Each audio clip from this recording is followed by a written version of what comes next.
We have been receiving, as a publisher, we have been receiving so many manuscripts, out of which poetry is also one genre.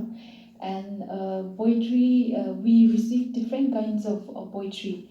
But Neiko's poetry is very unique, and so far, the poetries that I've dealt with and is delaying because I'm working on some poetry at present.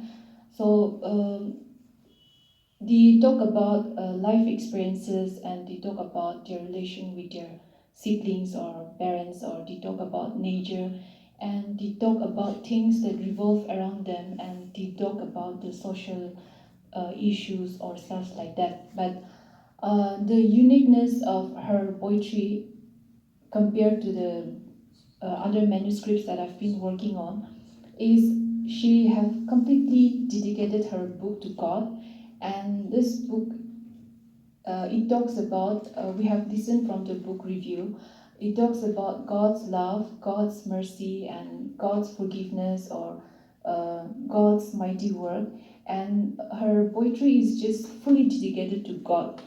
And so that is something very unique about her book. And I've not come across any poetry book that is fully, fully dedicated to God as a whole. So that is the uniqueness of her book. I'd like to say that it's a big contribution to the society, because once a book is published, it is already in a public domain. So Neiko, you are doing a very big contribution to the society. So on behalf of every one of us, I would like to thank you, because you're contributing to us and you're gifting to us through this book. And I'm sure that many of us will learn so many things from your book, because book is one thing which will remain forever. Now, we are reading books that were published many centuries ago. Once it is launched, it will be there forever. Even after we leave this, even after we pass away, it will be there for the coming generations, and it will remain forever. So it is a very big contribution to the society as well as for the coming generations. So and there is one thing that I really admire about her poetry is, like, it's very personal. Usually poetries are very personal, but hers is like, as I was going through her manuscript, I realized that she must have had a very personal encounter with God.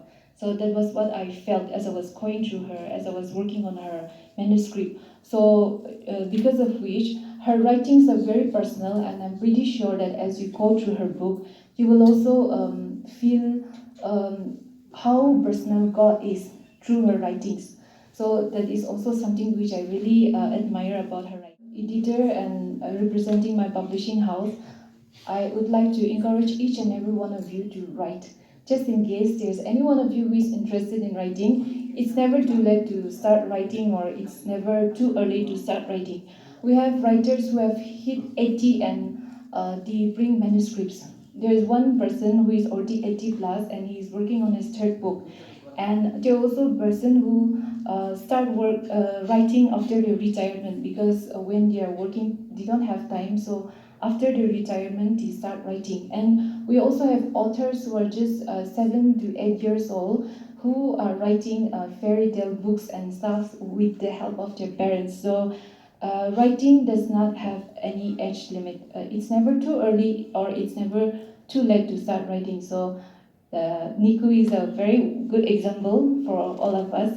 So if you're interested in writing, I would like to encourage each and every one of you to write, because you're just not writing for yourself, or that's not just a passion or hobby, but you will be contributing to the coming generations when you write a book. So thank you very much.